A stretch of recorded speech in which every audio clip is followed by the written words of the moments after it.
All right. Good morning. Good morning, Stan. How you doing? Hey, good morning. Good. Nice to have you on the show. We've been trying to get this happening for a long time. People, we'll see what people have to do. Those that are watching, we'll get people clicking on here soon, and they have comments here, so people will be able to ask you questions if they hop on too. So, Okay, cool. all right, sound good? Yeah. All right, so I'm going to introduce you first, Stan, and then I'll let you take over and kind of introduce yourself too. Now, Stan McQuay has been you've been a friend of mine, and for I don't know, man. I think even before you got married, I believe I Oh remember yeah. you going. Well, before. I believe that you were going to Canada even to see her. Is what if I remember when we were at Powerhouse together. Oh yeah, yeah. When you and I were training together, Yes. I was just dating. Correct. Yes. Yeah. You were just dating. Now you got Yeah, kids and all kinds of stuff on under yeah. your. But I've been friends with you since Michael was really little. That's true. A matter of fact, I have pictures of you in my office when Michael was just a baby, and you were still, I still got those pictures. We've known each other for a long, long time. So Yes. it's been good. So without that, Stan, I'll go ahead and why don't you go ahead and introduce yourself and your family and your background and stuff like that, and we'll get started because I've been looking forward to this one. Anyway, I want to talk to you a little bit about mindset, what a champion's mindset is, and just what it is to be a bodybuilder and what that looks like. All right. So why don't you Yeah. go ahead and introduce yourself Yeah. and So how's everyone out there? My name is Stan McQuay. I'm 49 years old. I'm a professional bodybuilder, which retired in 2018. I competed for uh, over 22. I believe 25 years. I competed in bodybuilding. I made it to the Olympia level 5 times, which in bodybuilding, and that's like the Super Bowl of bodybuilding. That's like what Arnold Schwarzenegger had achieved, and he kind of, brought bodybuilding to the forefront and made it a popular sport back in the 70s. Even though bodybuilding has been around since the 50s, really. right. Um, so I've been competing for that long. I've been working out, lifting weights since my senior year of high school, and really like I got into working out really at a young age. I've been in the martial arts since I was young. My father started me since I was 8 years old, and did various different martial arts. So that's kind of like got my foot in the door and got me a taste of being fit and achieving goals. So that's kind of how I got started. And so when bodybuilding came around, I always felt bodybuilding, although bodybuilding and dieting and all that, it's a very hard sport. I felt I already had the like discipline instilled in me because of the work ethic that my father had pushed me, and what martial arts brings to the table. It requires, as everyone knows, a ton of motivation and determination to do that. So I felt bodybuilding and dieting kind of became relatively easy for me. Yeah. So, well, back nine. So people, now that you said that you're 49, right? And, you know, guys that are, yourself, Ronnie's 50 now. And, I'm a little older than you guys, but it's obvious that the 50 is definitely the new 30-year-olds for sure. Those, especially those that are lifting weights and doing what they do. Correct. When I was in school, I remember, what led you to the bodybuilding thing. I can tell you this. I remember on the back of any kind of magazine, whether it was a muscle magazine or even a karate magazine, you'd have the big buff guy, that was the cartoon where you get kicked with sand and you can do this stuff, and you got the big buff guy, and that's what it was. What was it about bodybuilding that attracted you? Was it just something that you wanted to see yourself big? Were you naturally muscular when you were young? Did you have genetics already? Yeah, you know what? Believe it or not, like when it came to bodybuilding, I kind of fell into bodybuilding. Bodybuilding was definitely not something I ever wanted to achieve. Anything I wanted anything to do with, to be honest with you. I remember walking through the grocery stores with my father. We'd go through the Ralph's, and I would always go right to the magazine section. And I remember seeing the bodybuilding magazines. I would never pick those up because there always be some really big, 300-pound guy that was all jacked on whatever it was. And he was just so big. And I thought it looked so goofy. And, coming from a martial arts background, I was like, that's exactly what I don't want, is to be big and sluggish and slow like that. So I just never inspired to lift weights, and it wasn't my thing. I just was always under the impression that, bigger muscles equals slower speed. So it wasn't until like my senior year of high school, I was really small. I think my senior year of high school, I played varsity football. I was a tailback, and I weighed 135 at 5'6". But, a lot of the guys in high school were small, but that was really small. So I remember my high school coach says we didn't even have a weight training program at my high school. But he says you should start lifting weights and try to put some size on, because you definitely can play at the college level. So I started lifting weights, putting on size, but still was not into bodybuilding. It was just strictly for training for football. Right. So it was a bunch of my buddies. We would go to the gym late night, 10 o'clock. We'd train from 10 to 12 when the gym would close. And I just started noticing I started putting on size relatively, well, not putting on size, but I started getting cut relatively easy, because I still didn't know what I was doing with the eating. So we would lift weights literally Monday through Friday. I maybe put on 10 pounds, which was pretty good for that age. And I just kind of continued on. I ended up playing college football. I was still really small. And I just remember, playing out there my freshman year and then my sophomore year, and just remembering how small I was, because at that level, guys my height were already pushing, over 200 pounds, and I was just so small. So I just really got back in the gym, and I started concentrating on the diet part. How can I gain more weight? So over the years, I just kept lifting, kept trying to put on more size, and I came to the realization that, football probably wasn't going to be in my future, because I was just vertically challenged and I wasn't big enough. So, I just kind of like wised up and said, I'm not going to play football anymore, but I kept working out.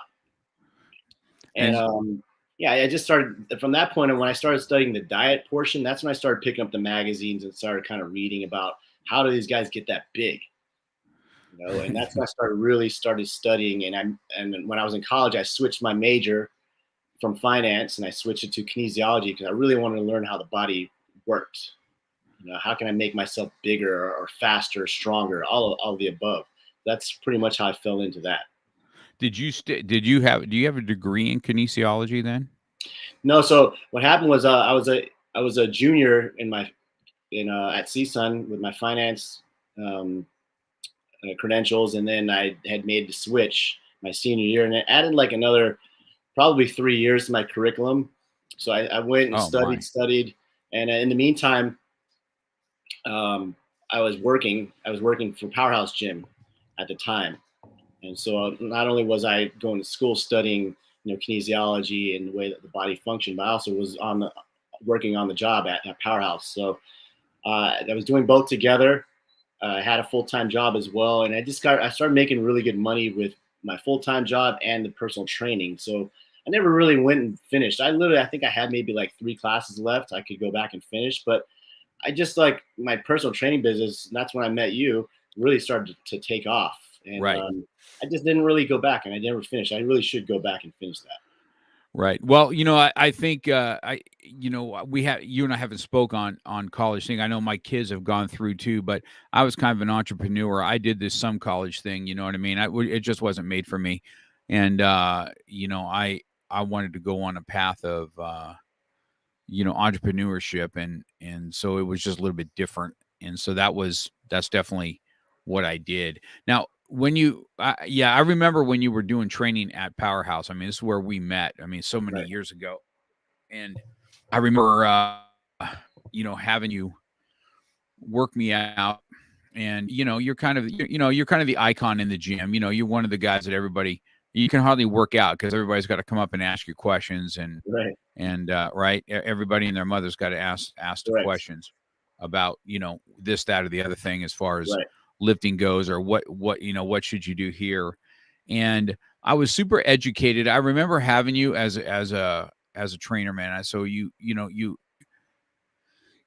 my struggles. I mean, you've been with me for a long time, and it wasn't until I really watched your bodybuilding, watched you do a keto diet, that I kind of got into that. And that's where, I started losing some weight, because, I think that we can talk about that, because this is kind of what you do really well, as far as, is how to talk about the diet of things. But before I go down that route, What made you stand? What made you go ahead and say, "Hey, I want to go try and compete in bodybuilding"? Because I don't think really people really understand just how disciplined to do one of those shows are, and what you have to do food wise.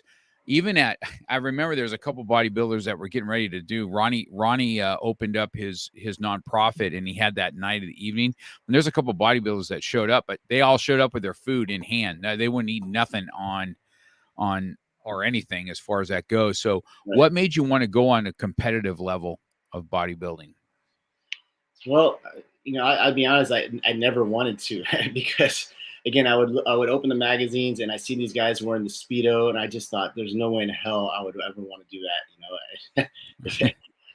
So what happened was I remember it was I was working out with three buddies of mine, and we kind of created a little challenge amongst each other because there was a flyer. We saw a flyer, and we thought it was for like a hard body competition. You go like to. I remember back in the day they had the Red Onion. You go to the Red Onion, you go up and take your shirt off, and the girls go crazy, and whoever Right. wins whatever Yeah, I it was, remember. $100 or some nonsense. So we literally thought that that's what it was. So I remember I was the small guy of the group. I remember I was only like at that point maybe 155, and I was dating a girl named Sherry, and she worked out at Powerhouse. And we all worked out at 24 Hour, and she said, you got to come to this gym. There's a lot of really big bodybuilders here. So that's when I came over in '96. I came over there, and I remember she goes, you got to meet this guy. His name was Scott Marshall. At the time, he was like the head Scotty, trainer in yeah. the gym. He was a really big guy, bodybuilder. When you saw him, you knew he was a bodybuilder. So she introduced me to him, and I said, I'm going to hire him. I was going to cheat by hiring a trainer and see if I can get a little extra push. So I showed him the flyer. He said, this is not a hard body competition. This is a bodybuilding show. I said, I had no idea what that was. No interest. So there's one this weekend. Come check it out. This is something you want to do. Then let's move forward. So I went with him to this bodybuilding show in Culver City. And I'll never forget, I remember walking through the door and seeing the guys on stage in their underwear. And I said, oh, there's no fucking way I'm doing this. There's no way I'm going to do this, So I'm watching that. I'm not doing it. Nope. And ESPN was there. They were filming the show. They used to have a show on ESPN called American Muscle. It was like a monthly show. So they were there, and the producers saw me there. They saw me in the audience. They said, hey, you have a really good look. You look like you have a good physique. Is this something you want to do? I said, no, this is not for me. Really, would you ever want to be on TV? I said, well, maybe I wouldn't mind being on TV. And they asked me a little about my background. I said martial arts and whatnot. So they said, why don't you show up here to Venice Beach? There's a workout. There's a gym right on the beach on the boardwalk. I'm sure many of you have seen it. It's called Muscle Beach. Come tomorrow, 6 a.m. We'll see if we can put you on TV. So I said, all right. So I literally went down there, and I remember there was other bodybuilders, really big bodybuilders, and then me. So they said, let's see what you can do. So I'll never forget. They said, they just put the camera on me, and can you do some katas or something? Do anything. I was like, oh my God, they put me on the spot right there. So I did some moves and whatnot, and I had my shirt off. They said, oh, you have a really good look, No, they were promoting at the time a natural federation of bodybuilding, and they kind of pitched it to me. And basically, a natural federation is you compete in competitions, and you don't have to use steroids. Well, you can't use steroids because they test you. Right. I said, wow, that sounds pretty intriguing to me. I didn't ever even heard anything like that, because when you look at the magazines, all you think of in my eyes was the steroids. They just looked really big, and that's all I thought was drugs. I didn't want to go that route. So they talked to me about it, and they said, this is going to be a show that's going to be around the world, and we're going to feature it on ESPN, and we're really trying to push natural bodybuilding. So I went home and talked to my parents. They sent me a contract, literally sent me a contract the next day, and it was to compete in their natural federation. So I read it. I saw that I could be making money from day one. And so that's kind of how I got reeled in. I literally did it, for the money. I was already intrigued by it. And from day one, I went and traveled. I started traveling around the world with this federation. They put me on TV. It's on ESPN every month. And that's how I fell into it. That's an interesting story. Yeah. See, I didn't even know that. I didn't know that's how that came about. And did you win natural body competitions? Did you win any? Yeah. So I immediately, before that big federation came, I found there was a couple smaller natural federations. And what they do is, by natural is, again, you can't use any steroids or anything that's illegal. So what they do is they hook you up to a lie detector test beforehand. And and they do a urinalysis test. And so that's how I competed the first 2 years, learning the ropes before I went to the big stage, which was the ESPN Federation. And from there, they did the same thing. So competed year round, and they tested me every time. So that's the route I went. Yeah, so what not force, but what made you jump to where you went to the next level of bodybuilding? Because I remember when you won, back in, I don't know, was it 2006? When did you? Right. So I was competing there. I was on TV. I was in all the magazines, and I was winning all the shows around the world. Really, you name it. I traveled to Italy, all over Asia, all over Europe, and was winning shows. But as I started studying and reading the magazines, like I wasn't in the big magazines. I was only in like the Natural Federation magazines, but I wasn't in the Flex or the Muscle and Fitness. I couldn't, I was really starting to understand like what I need to do. I needed to compete in the big federation. That the big federation at the time is NPC, which is the amateur level, and then IFBB. That's where all the pros are. So I said, you know what? I feel like I was already maxed out in the Natural Federation because I was like the top guy. But how come I'm not in the magazines? So I said, I'm going to go. So I switched over. I switched to the untested federation. I wanted to take a shot. So I remember I went I had to qualify. I won a qualifier, and then I went to the USAs, which is like the national level. It's like all the winners of every state compete at the USAs. And my very first one, I keep it natural. I took 4th out of like 40 guys.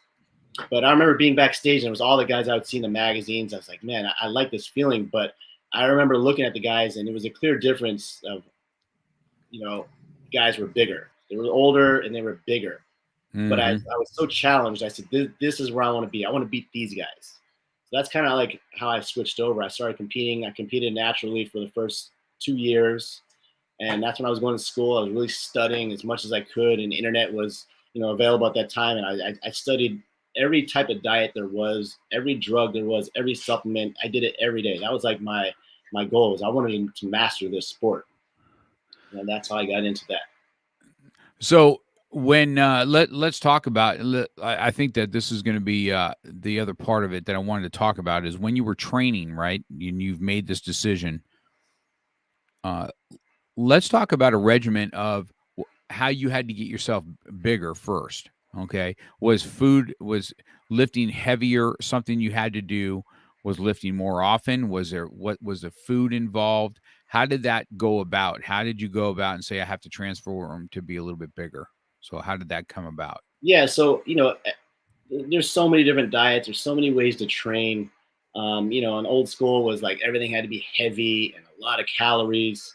So I tried that route in the beginning. It was like really just cram down as much food as I could. I was eating fast food. I was eating, sugar. Back then, the shakes, as you remember, they were horrible. I was drinking 2, 3, 4 shakes a day. They were like, 2,000 calorie shakes. It was a horrible time. Force feeding, just training as heavy as I could. But I learned that that's not the only way to get ready for a show or to see results. But the only way to find out is you have to go through the steps. So I was determined. I knew I didn't have the same physique as a lot of these guys. Being Asian, I was just still smaller. I was always small. If I wasn't lifting heavy or I wasn't eating a lot of food, I just got more ripped. And for bodybuilding, you had to put on more size. So we always had to be in a calorie surplus. Calorie surplus meaning you need to be eating more calories that you're burning a day. That's how you get bigger. And you got to lift weights. You got to shock the muscle. You got to traumatize muscle tissue for it to grow, and then you feed it to repair. So every year, for the most part, I wanted to know, like, why was this guy eating no carbs, or why was this guy eating fats, or I was reading there's all different types of diets, and really the only way to really figure out what diet is going to work best for you is to not just apply it, but you have to apply it real time. And for me, the only way to really apply a diet real time to figure out if it works and to master it is to get ready for a competition, because you start looking, you start off from day one looking a certain way, weighing a certain weight, and then you say, okay, we're going to do this diet for like 16 weeks. 16 weeks might seem like a long time, but in relative time, it's very slow to see results, I mean, you can get it done, but like for a normal person, 16 weeks to see the drastic changes is probably not going to happen. But when you're getting ready for a show, you're on a training regimen, you're on a cardio regimen, and then your diet has to be perfect. And the hardest thing about dieting, to see results is it's not just eating clean, through the day. I had a couple meals or I didn't eat much. It's really like you have to, from the time you wake up, 6 o'clock in the morning, from the time you go to sleep at midnight, literally like everything that goes in your body has to be weighed, measured, calculated at a certain time. And that's what I learned was, timing on these different diets and trying to really pay attention on, what carbohydrates do to your body, what fats do to your body, and even what various proteins do to your body. So that's what I did over the years was each couple of years I would get ready for different competitions. I would literally pick like a different theme of diet that I would use to get ready for a show.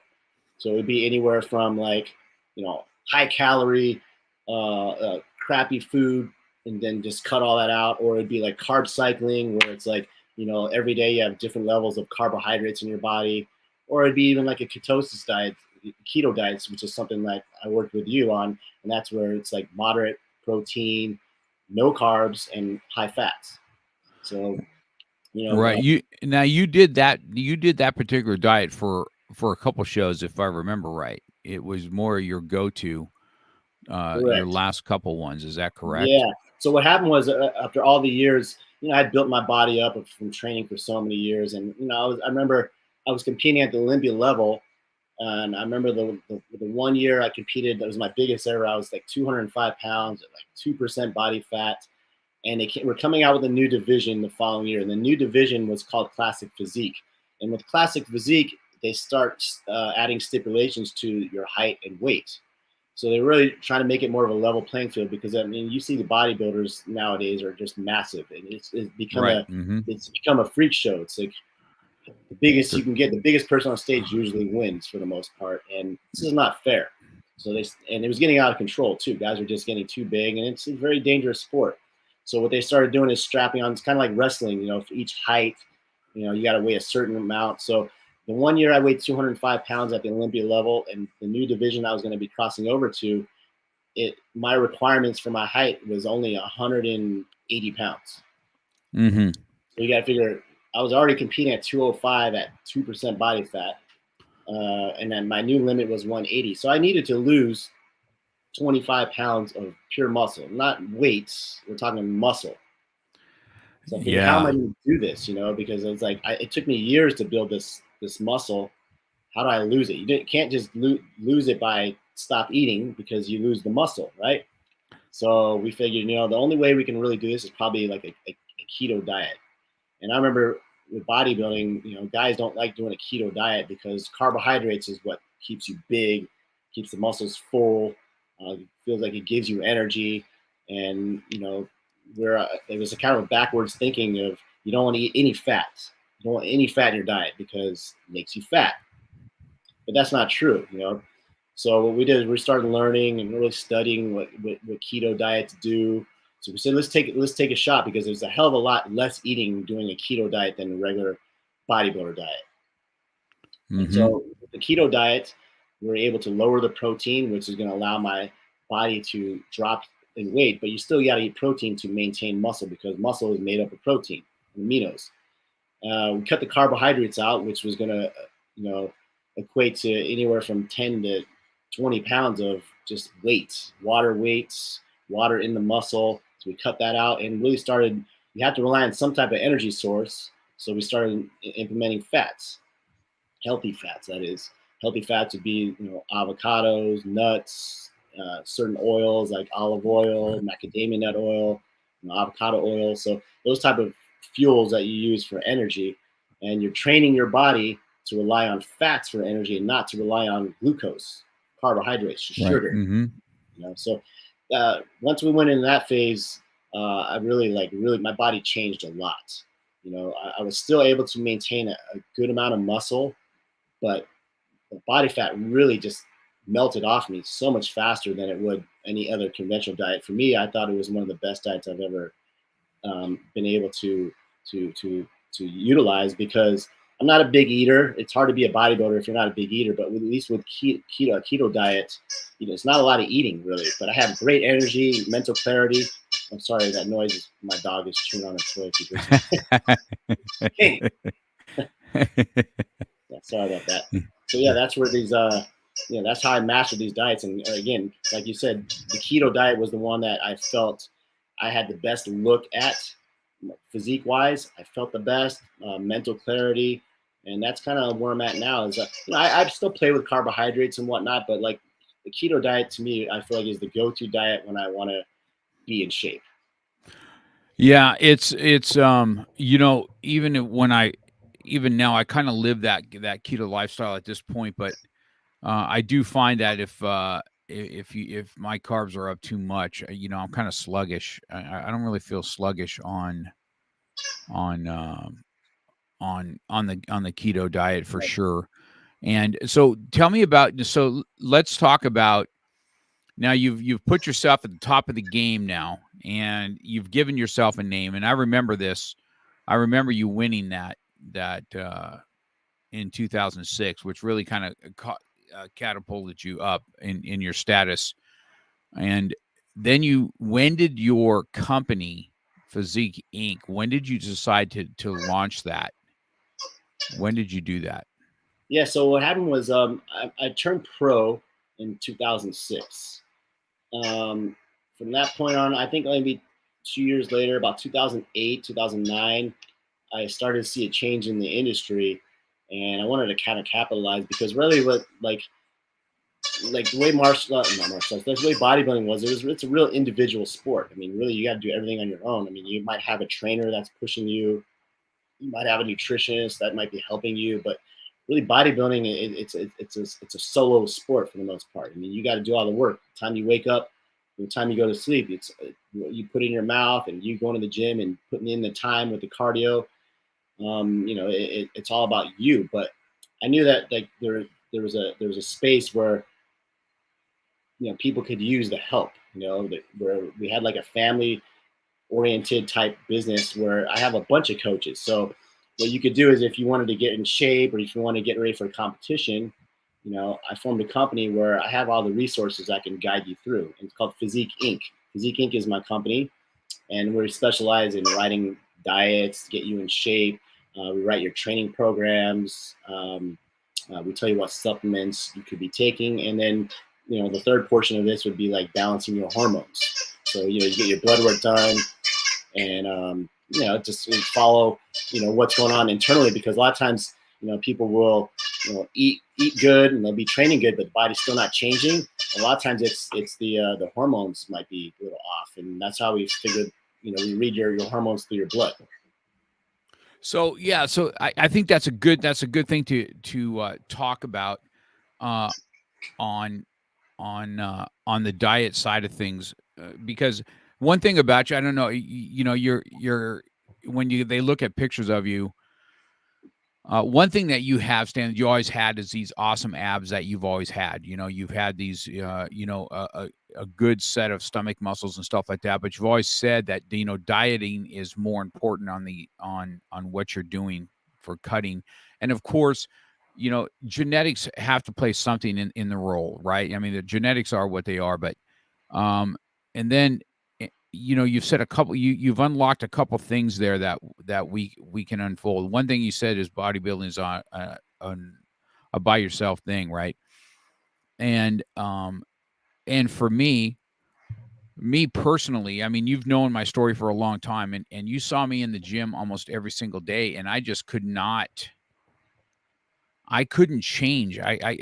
You remember how frustrated I used to be, and you guys, as the top trainers in the world, I talk about you guys all the time, right? I had the two top trainers in the world, but they can't do whatever my work is that I have to do. I just didn't find that key, that diet that would work. And you guys all, you know me, all right? I didn't like to eat a lot anyway. Isn't that weird, right? Right. I'm fat, and somebody, I'm not one of these Jabba the Hutt that just sat and ate pizza all day. I just didn't do anything. Remember, I used to get so frustrated with it. It used to piss me off to no end, right? Yeah.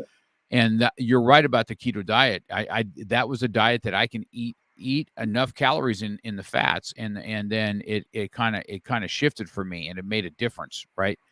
And so you're right. You can have the best trainers in the world, but the bottom line is you have to unlock what it is what you have, and you have to do the work. You know, you can go there and motivate me to get through a workout, and those workouts were brutal. You know what I mean? I mean, those were some of the fun times, you know, that I got to work out with you and Ronnie together. You know what I mean? And we'd put these workouts in, and those were great, right? But that's the fun thing of it.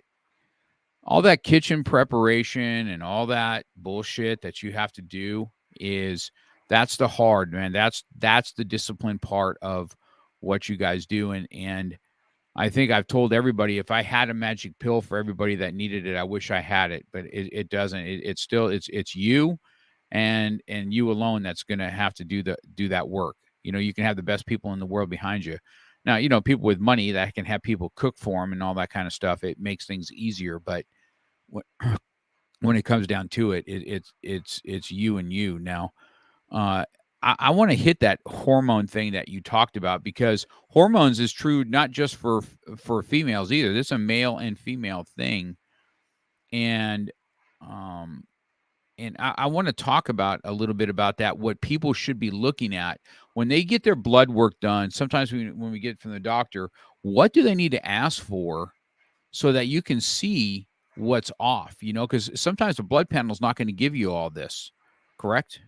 That's correct. So like we were just talking about, like, you know, a lot of times, well, it's still the most important part if you want to get in shape. The most important part is you got to master the diet.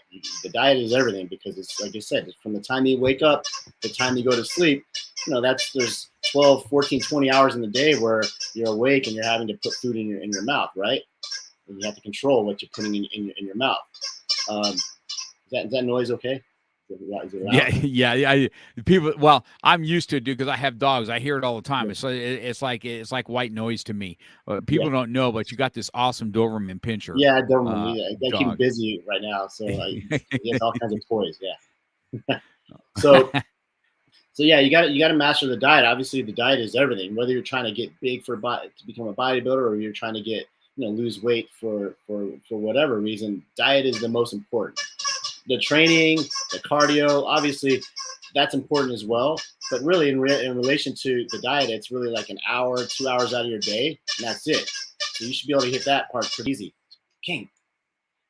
But the third part is, a lot of times we'll have guys like yourself that would come in, and, you know, if we haven't figured out what diet's going to work best for you, but you're busting your ass in the gym, a lot of times too is the hormones are they need to be leveled out. And, you know, especially if you're over 35 and you're putting in the work and you feel like you're eating good and nothing's happening, maybe you should get your blood work done. And so what you need to do is you go to your doctor and you say, hey, my energy levels are low, or my libido is crashed, or I'm not recovering the same way, or I'm sluggish through the day. So a lot of times you'll go and you say, hey, I want to get my testosterone checked, you know. And the thing is, a lot of guys don't want to go and get their testosterone checked because, you know, old school thinking is, well, I don't want to play with testosterone because it's a steroid. But that's not really true at all. I mean, you know, I think bodybuilding kind of gave, or maybe even some of the sports, it does have a little bit of a negative connotation to it, you know, because it's steroids. But we're talking about testosterone. We're talking about balancing your hormones here. And what I'm talking about is when you go to your doctor, say, I want to get my testosterone levels checked, you should be checking your estradiol levels, which is your estrogen levels. You know, like you said, a lot of people think, oh, well, estrogen, that's for women, you know, but every man and woman, we have both testosterone and estrogen. Obviously, women have more estrogen than testosterone, and vice versa for men. We should have more testosterone than estrogen. And a lot of times if you'll get your blood work done, you might see your testosterone levels are very low. Maybe that's why your energy levels are crap. And your estrogen levels are really high. That's why maybe you're holding water, or you're holding a lot of fats, or you're, you know, and whatnot. So there's a reason for that. Maybe those levels are high. Maybe your thyroid is not active enough. You know, maybe your T3, T4 levels are just not active enough to where you're able to burn as much body fat as you should be. You know, so those type of things should be looked at, especially if you're over 35, because when you become 35 and over, you're no longer producing the same amount of testosterone as you were when you're in your 20s. That's why when you're in 20, you keep progressing. you're maturing, you're putting on muscle, and then you hit that plateau when you're in your 40s and you start regressing because you're no longer producing these hormones. So that's what I say. If that's an issue, maybe check with your doctor or even go to a specialist. Maybe you need to go to an endocrinologist that can check your hormones even better. Right. Which I think this is really important because, remember, so correct me if I'm wrong, right? And I think you're right. The bodybuilding did put testosterone into a different lane because you overuse it. You know what I mean? Yeah. But for a man, it should be in the range, I don't know, 500 to 1,000 is what men should be. Is that correct? Yeah. So like when you get your blood work done, a typical lab, a normal range would be 300 being very low and 800 being high. So on average, if you're going in, you get your blood work done, you test, and you're below the medium range. Well, of course, you can take testosterone to put you at the higher end range of normal. So 300 to 800, I'm sorry, is a normal range. But 300 800, that's a pretty wide range. So if you're in the lower end of normal range, you can take testosterone and put you in the higher range. Why not feel like you're 25 when you're 45 years old? Correct. You're not gonna, just by taking a little bit of testosterone, you're not going to turn into some beast. You're not going to turn into a bodybuilder. It just doesn't work that way. But you will feel amazing. You'll feel a lot more energy. You'll be able to sleep a lot better. So little things like that, it'll help tremendously. Right. I think testosterone therapy, I think you talk a lot about that kind of stuff too, because, I remember when I had my blood done one time when I was with you, right? And I'm at 235, right? That was my testosterone read Right. and I mean, that's low. And that doesn't mean that, I just regressed and everything, but I'll tell you this, it had a lot to do with fatigue. Yes. And it had a lot to do with recovery. I mean, I lift and I couldn't recover as quick, and so your next workout isn't as good. And I remember even myself, I went to a clinic that specializes in men's health, right? And I was on a regimen for a while, and it definitely made a difference as far as um, you know, when you can bump that up a little bit. And Right. because unfortunately there's not really supplements. You hear a lot about a testosterone supplement, but I've yet to find one that's going to Right. kick you over what you need. You know what I mean? Right. There's nothing topical, there's nothing that I've ever used that's a supplement enough and it's just the way it is. As we get older, as men especially get older, we just don't produce as much testosterone as when we were Right. young. And can you imagine even the men that's not lifting or doing anything of that sort, their testosterone levels even going to sink more because they're not doing anything. You know what I mean? So I think that was a good, you know, that's a good segue to talk about when you're with a doctor, because you have to ask for this stuff when you get your blood test. They just don't really do that. They're interested in a couple of things, your cholesterol and different things. And then, what most MDs that I see, they're interested in what medicines that you can go on, not how to Yeah, fix a problem. that's true. A lot of people don't realize that these guys are kind of like making commission on getting people hooked on medication. Hmm. Plus, a lot of the doctors a lot of them are old school, and you gotta remember, like a lot of doctors, they're general practitioners, so they kind of have to know a little bit about everything, but not really specialized in one particular thing. So, a lot of, like especially old school doctors, if you say, "Hey, I want to check my testosterone," say, "Yeah, what do you need that for?" You don't want to take steroids, and I've heard it so many times. Like, no, it's not about Hmm. taking steroids. Like, I need my energy levels are zapped, and whatnot. My libido is horrible, and I want to check these things. So a lot of doctors, they're just not believers of certain hormones because it's relatively a newer science is what it would be applied for. So now Right. you'll hear the phrase TRT, which is testosterone replacement therapy, or HRT, which is hormone replacement therapy. So a lot more doctors are becoming more in tune with exactly what that stuff is. So don't be afraid to ask your doctor, to check these things, especially if you're over 35 or over 40. You should check these things. You'd be surprised how many people come to me and we'll be on the diet and they'll be training hard and they look pretty good. And then we'll get the blood work done. And I've had guys that come in and remember the testosterone range was 300 to 800, and these guys are coming back at 100. Right. Couldn't figure out like, what the hell, 100? That's like literally 100. That's like a female. That's correct. That's right. They would have never known.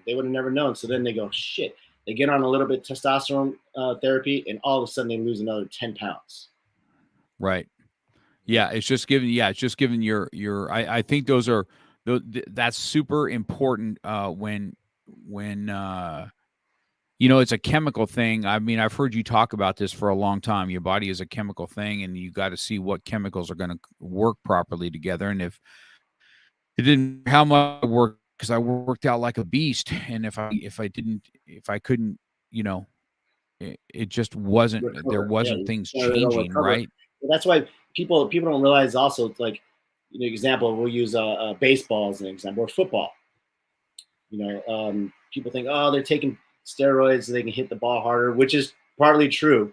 But you also remember these guys are playing, at the highest level every day, 5-6 days a week, swinging at a ball, 100-mile-an-hour ball. You get messed up. These guys get messed up. So the recovery is vitally important. Or football. Look, it's a full contact sport. These guys are running full speed at each other. They're beat up, and then they got to do it again 5 days later. So yeah, I mean, that's part of the reason why a lot of these guys were taking steroids is for the recovery. Mm-hmm. Right. Yeah, that's definitely something that I think needs to be looked at, and you need to, every time I did it, I had to ask for this. You know what I mean? Yeah. My doctors, I had to ask. I said, I want to know. And the other thing is, it's they don't want to tell you your blood type either. You know what I mean? It's just so weird what they look for. It's just, I don't know. It's like I said, I want to make sure that when people are listening to us, that how important it is, male or female, that you get blood work that is going to help you get in a better physical, into better physical shape, and so that you can, all your hard work doesn't go down the toilet. I spent so many years working so hard and not being able to have that key. And I still struggle with it. This is nothing. This isn't something that I don't struggle with on a daily, right? And I eat pretty clean, and I still could probably lose another 75 pounds myself. You know what I mean? I've lost 100. What am I at? 114, 115 pounds. Right. I mean, yeah. You guys had me at when I was the highest, right? And yes.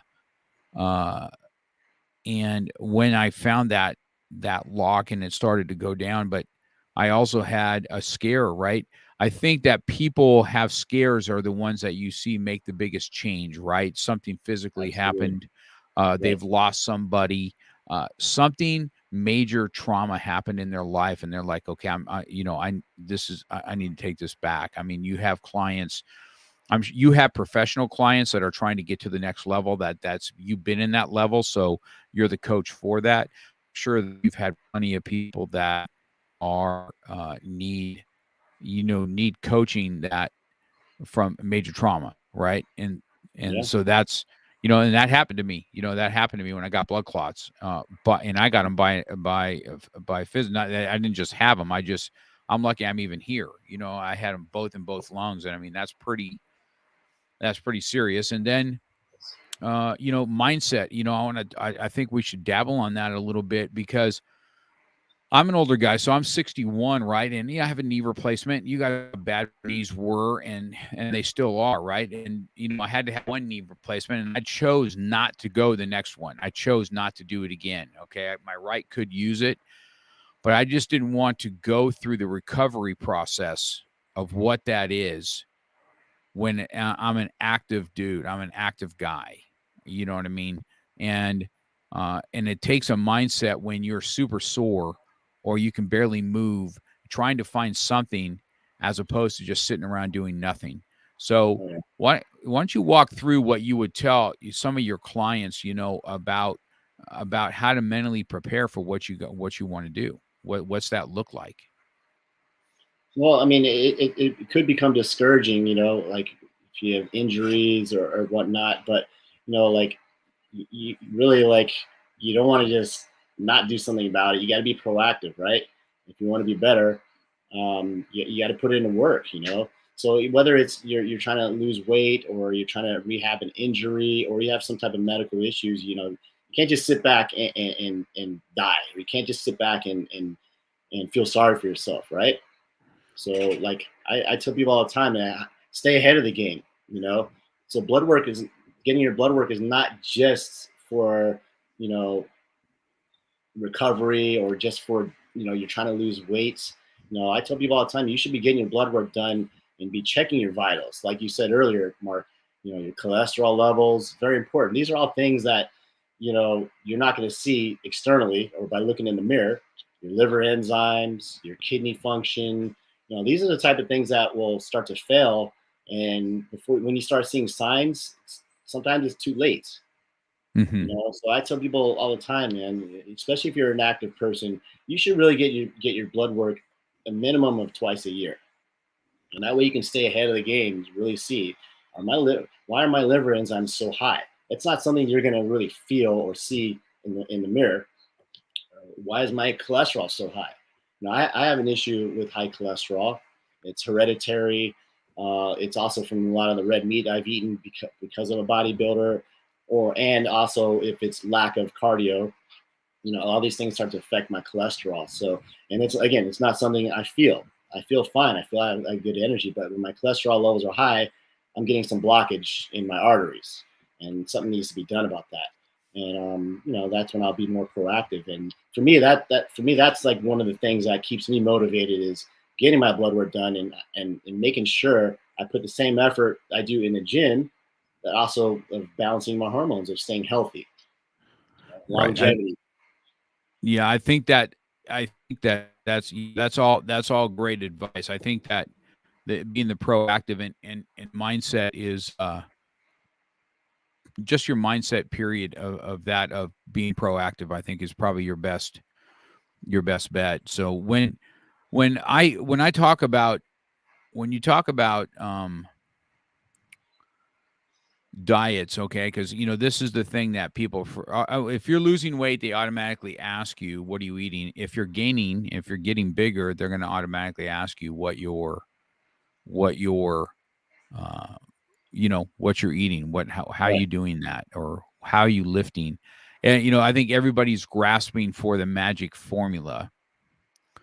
And you correct me if I'm wrong, but there is no magic formula. You do the work and you measure your work. I mean, it doesn't get any, you set the work, you do the work, and then you measure yourself after you do that, right? I mean, it's three components that you have to do if you want to have any kind of success in anything. I don't really care if it's playing an instrument all the way to playing sports. It doesn't really matter. I mean, Right. there's no magic formula for it.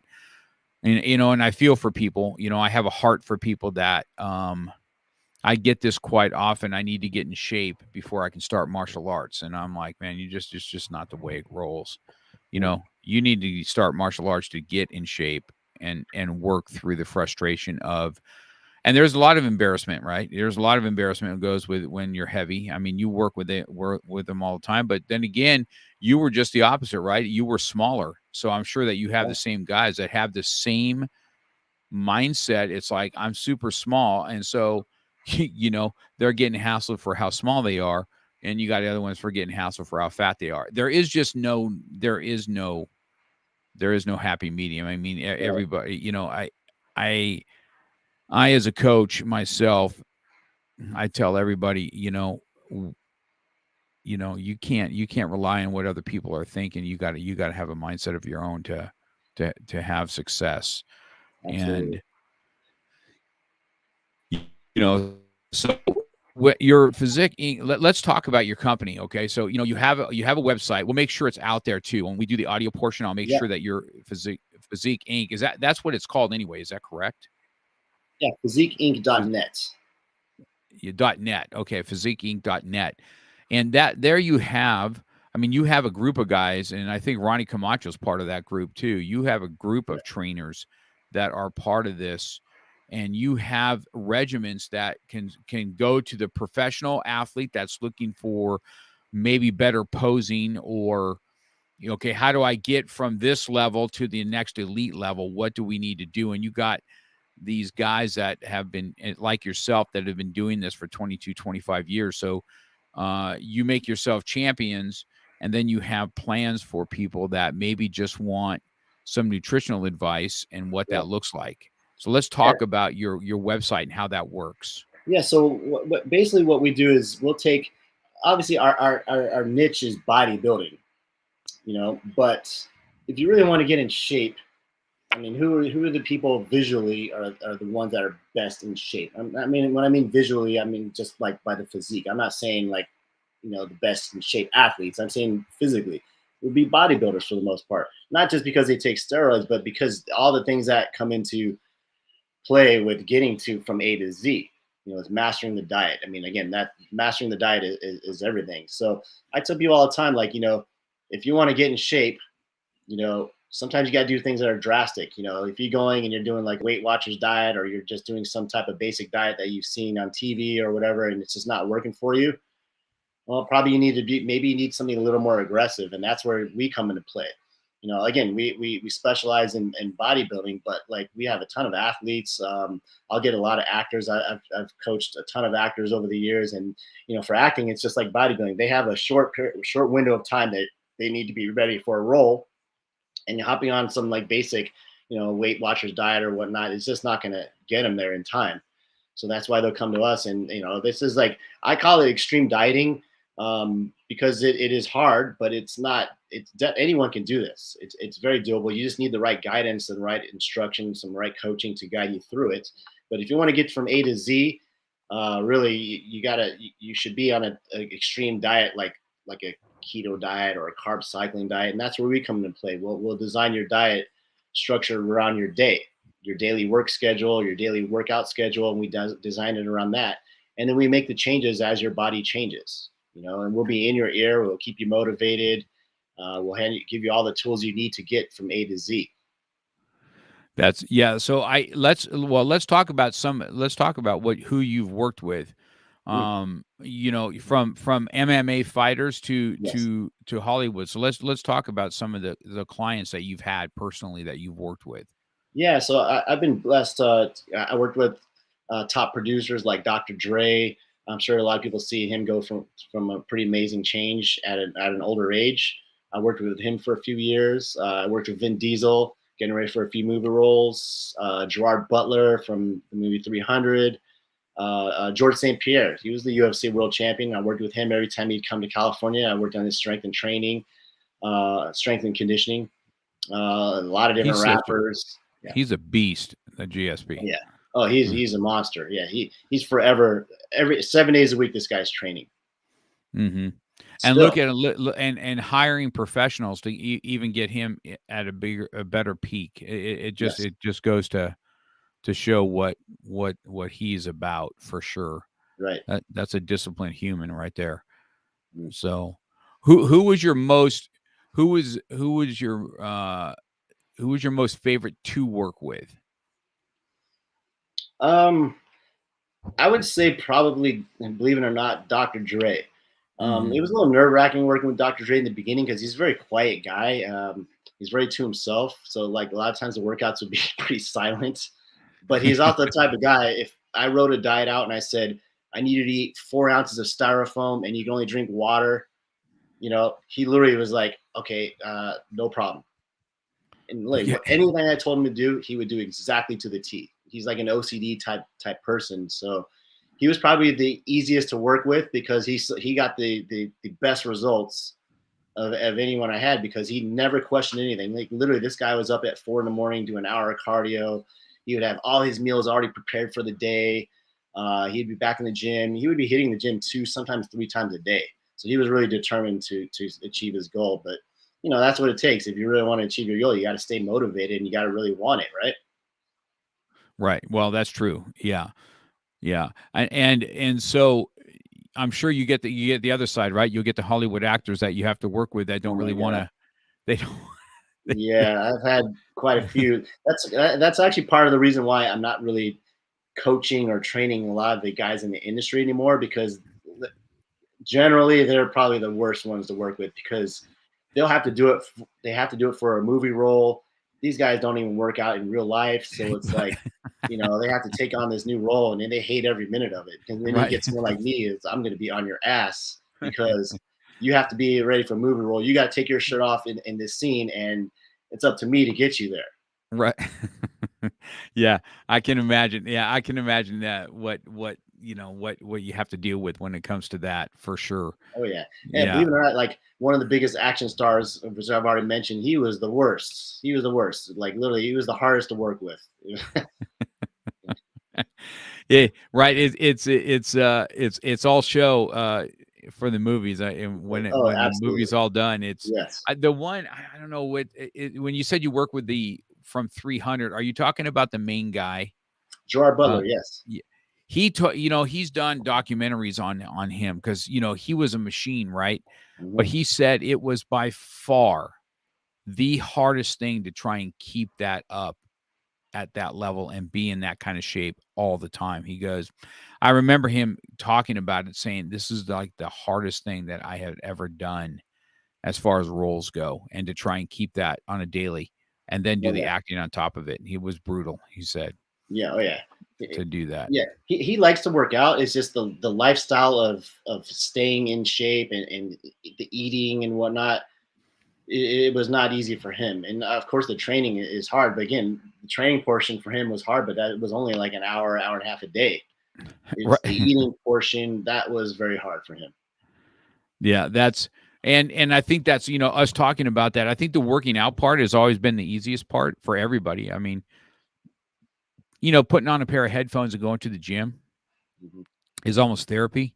Yes. But preparing your meals is almost just like that is not therapy. That is just like, and and the same thing. And I've watched you do it for so many years. I remember when you're getting ready to cut for shows and you're 5 weeks out, and you have just super regimented on a broiled chicken breast and whatever else. That then with the keto, at least you got to have some fats with it. You know what I mean? Right. So I remember it vividly. What discipline that took to do that, right? Everybody looks at the final results. Everybody wants to be the final result. Everybody, you know, uh, wants to have the Stan McQuay look, but nobody wants to put the work in, The right? hard It's work. like everybody wants to go to heaven, nobody wants to die.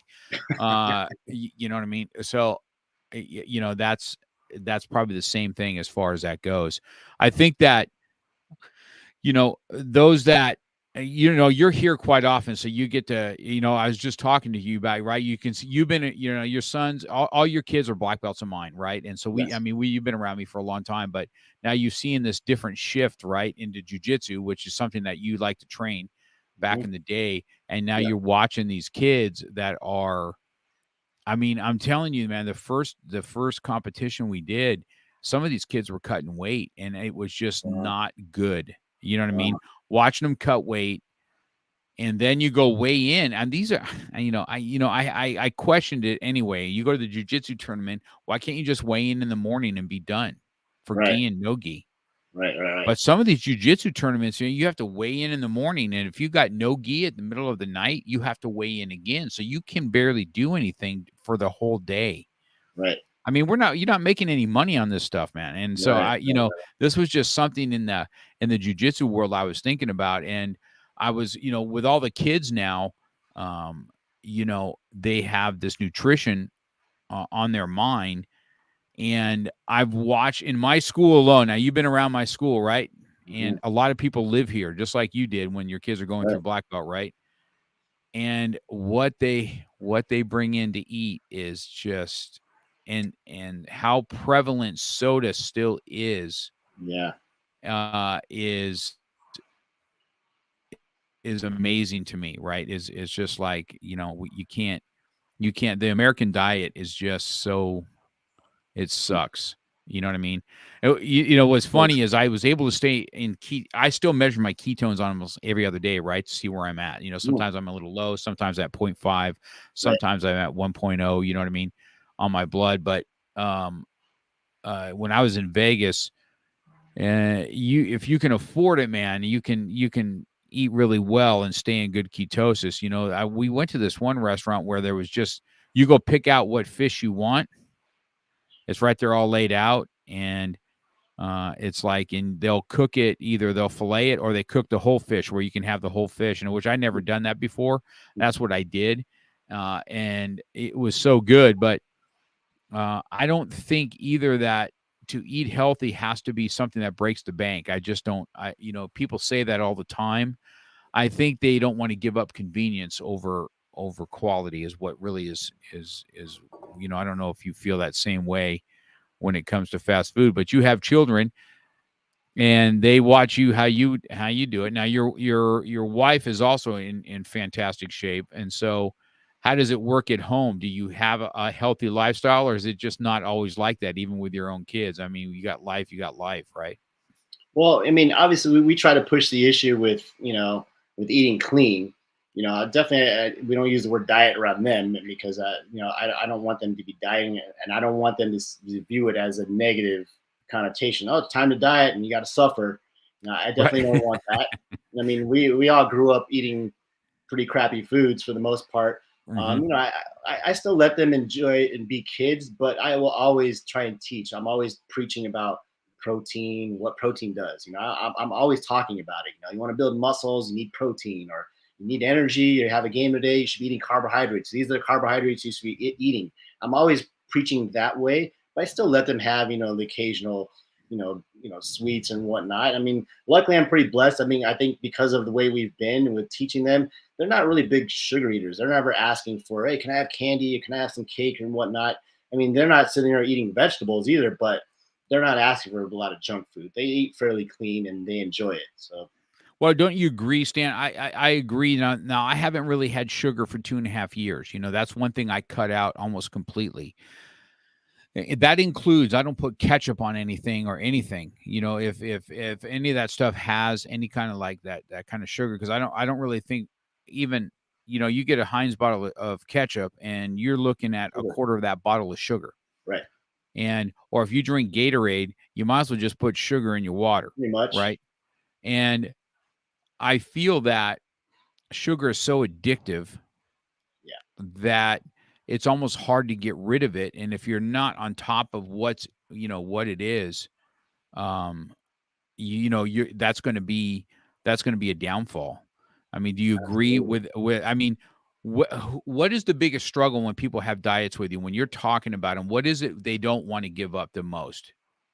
Well, usually it's always either carbohydrates, sweets, which all equate to sugar, glucose. It's hard for Hmm. people to get rid of that, or because the cravings. When you start cutting out carbohydrates, you start getting hungry, getting cravings, and a lot of people don't know how to deal with that. And it's hard. We've all had it. At nighttime, especially a lot of people get cravings at night, and you want to go to the fridge and start picking that stuff out of there.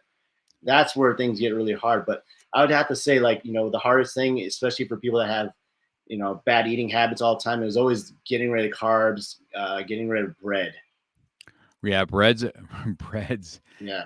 What's funny is even on keto now, I want to talk about this real quick on how important it is, Stan, that from your standpoint to understand when you're looking at foods on what it means. Because right now, everything is keto, right?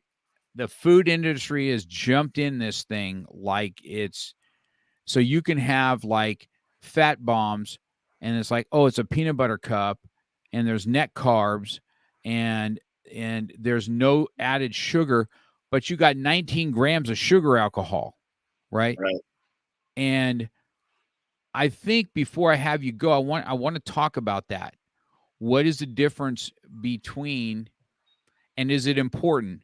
They have a carbohydrate, then they have some fiber. So let's say that just for number right, 10 grams of carbohydrates, but there's 4 grams of fiber in it. So you have a net grams of carbs that you're taking. is that an important way of looking at things, or do you feel that your total amount of carbs is what should be looked at? And what does sugar alcohol mean? Let's talk about those two things. Well, I think it depends on what really your goal is. For one, what is it that you're doing for an active lifestyle as well? So example, like, I have a couple of football players. These guys are running a lot, right? So obviously, and some of these guys were a little bit overweight, so they needed to drop weight. But at the same time, you see the type of activity they're doing. So the carbohydrate number, I think it does need to be adjusted a little bit based on your lifestyle, because you guys are very active guys. So I feel like the carbohydrate number for us is a little bit better of a goal for them. Where if it's someone like or you and I that are maybe, or maybe not you or I, but like someone that's not as active, because you're active, I'm active. So someone that's not as active, yeah, I think the macros, the numbers are a lot more important, because as you know, a lot of the manufacturers, they find ways to get around regulations of what is supposed to be posted, like sugar, carbohydrates, right? They hide the numbers, and that's where a lot of people get mistaken. Is, oh, this thing had 0 carbohydrates, but then they don't realize that all the hidden things that are in there that the labels don't show. Right, which and this is I'm always super surprised on how many people don't really know what they're reading, or sometimes they read 150 calories, but they Right. don't see that that's per serving, and there's Yeah. 6 servings in the package. in Yeah. the package, right? And it's like, I mean, there's a whole thing that you need to go down. So Yeah, that's one thing people need to learn, how to read the labels. My wife does it sometimes too. Like, hey, look, it only has 50 calories, but then it says, like you said, 5 servings. It's not right. 50 calories. It's 250 calories. So That's right. Yeah, that's true. So I think that education, that's probably part of something that you do in your consulting, is correct. Yes. saying this is what's important. So in a macro, you hear the word macro. Now people may not know what that means. Why don't you just, we're coming to an end now. Why don't you tell people when you're looking at macros, what that means, what the word macro means? Yeah. So the macronutrients, like you'll look in the label, and macros are basically the breakdown of all the calories that you're going to be getting from a food that's broken down into, fats, sugar, protein, carbohydrates, and so like right now there's like a fad diet that's going around. It's called, like, if it fits your macros, and it's really what it matters is, like, let's say we pick a goal, and your daily intake for macros is going to be 2,000 calories, right? Hmm. So a lot of people go, okay, I'm just making up numbers, but we get 2,000 calories broken down throughout the day. So that's our limits. And then so they'll look at the labels and say, oh, look at, like you just said, oh, this one only has 50 calories, or this one only has 20 calories, or whatever. And they start adding up the numbers, and that's their intake for the day. But, like, in my opinion, that's not really like the best way to diet. I mean, that might be okay for someone that's sedentary, that's not active and whatnot, but like macros are not macros. Like, calorie is not a calorie. I don't think that you can compare, 100 grams, 100 grams from 100 calories from sugar versus 100 calories versus a protein. Not Right. the same. So the numbers don't really equate, in my opinion. Right. I think that's really good. I mean, I could sit and talk to about this for forever and a day, but that's the other thing about, before we end this, be that you have the ability on your website, which we'll put up, and I'll have an audio portion of this for you, that we have this live video, and it's always on YouTube. People can go watch the live, but I will have it in audio format too. So people that are driving and want to listen to podcasts and stuff, it'll be out there for you. And, but they have an opportunity to go and talk to you personally. They can sign up for that kind of stuff right on your online, because obviously you have a business online. When it comes to the dieting portion and stuff like that, you can be anywhere in the U.S. Or internationally, and get your expertise on how to get to the next level, or how to lose Oh, yeah. and do that. I've got athletes all around the world. I've got quite a few in Asia, Australia, all over Europe. So we've got clients everywhere, because we don't have to be in person to write your diet. Yeah. which I think is great. So, we're spoiled because we see you all the time because you're here in the school all the time with your kids.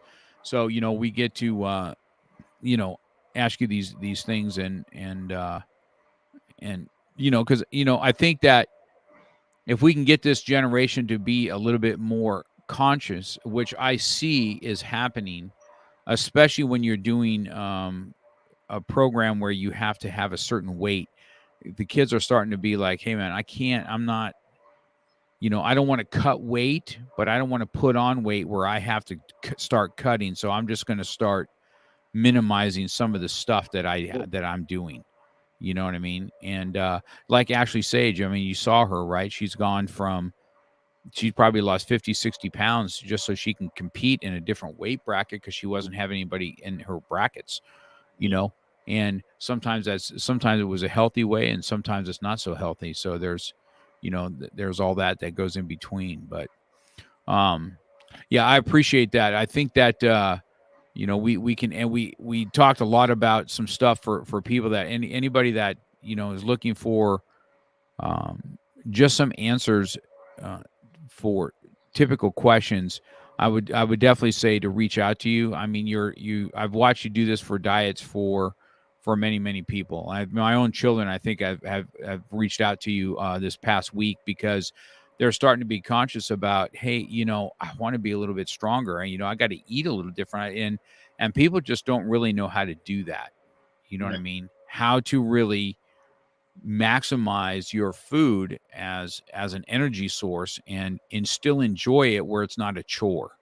You know what I mean? And so, but anything good takes work, right? Anything good takes work. So nothing is easy.